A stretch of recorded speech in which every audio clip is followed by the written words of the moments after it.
Gentleman from California, Mr. Lungren. Thank you very much, Mr. Chairman. Thank you for these hearings. Mr. Fein, you and I have been on the same side of arguments before, but we find ourselves on the opposite side of the argument this time. You make a statement that I hope is an overstatement, where in your written testimony you say that repealing the Patriot Act would honor what the Americans who fought in the Civil War begot. Do you really favor repealing the entire Patriot Act, even that section which dismantled the so-called wall between law enforcement and intelligence that the 9/11 Commission indicated was one of the major vulnerabilities that we had, and one of the reasons why we couldn't connect the dots so that we might be able to prevent kind of attacks that we saw on 9/11? I don't believe that the 9/11 Commission concluded that the 9/11 abominations would have been thwarted if the so-called wall of separation had been absent. And indeed, Jamie Gorelick, who was on the 9/11 Commission, was Deputy Attorney General, I believe, when the alleged wall of separation was erected, denied that there really was that wall. And I do not believe that in passing the USA Patriot Act that this Congress made a finding that if the wall was not erected, 9/11 would not have occurred. So my question, though, is do you really favor repealing the entire Patriot Act? What I stated in the testimony, Mr. Congressman, was that the burden is on the government in this country to demonstrate the need and urgency to compromise the customary probable cause to suspect crime, to endow government with authority. So you think the probable cause to suspect a crime is sufficient to give us the kind of information necessary to find out about the possibility of a terrorist act and thwart it before it is carried out? You think that the criminal law, intelligence, criminal law procedures that we've talked about are sufficient to do that?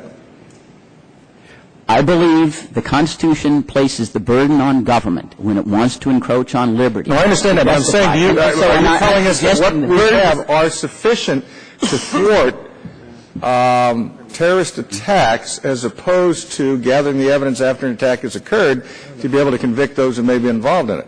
Well, first of all, you can gather evidence before any attack has concurred under the conspiracy laws. As you well know, conspiracy can reach far before you come close to even getting at an attempt. Secondly, I've stated that if this committee can establish by empirical evidence, make a finding that these powers are indispensable to preventing a terrorist attack, then you have a justification for breaching the powers. Okay, so do you have confidence in this committee that we can make such a finding?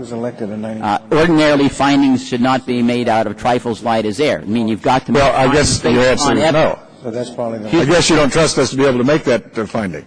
No, I expect there to be empirical evidence with the experts who would state, yes, if we had this power, this particular investigation would have reached fruition and blocked a terrorism act, and couldn't have happened. Well, the predicate Those decisions are made all the time. The predicate for wiretaps is not that a crime is being committed, but that surveillance is necessary because the person to be surveilled is a foreign power, agent of a foreign power. It doesn't mean that they're involved in a crime at that point in time. Don't you think that's a sufficient basis for being able to have a wiretap? I think that you should have Title III does require suspicion of implication in crime, and I think that ought to be the standard. So that's the standard that Harlan Fistone, Chief Justice and former Attorney General, adopted for the So you're saying that we don't have the right to spy on foreign powers in our own country unless we have evidence that they are about ready to commit a criminal act? Now, if you're spying on citizens of the United States or people who are here lawfully, that's one thing. It's something else if you're spying on diplomats who are involved in embassies or otherwise. They aren't loyal to the United States. They don't have the same protections.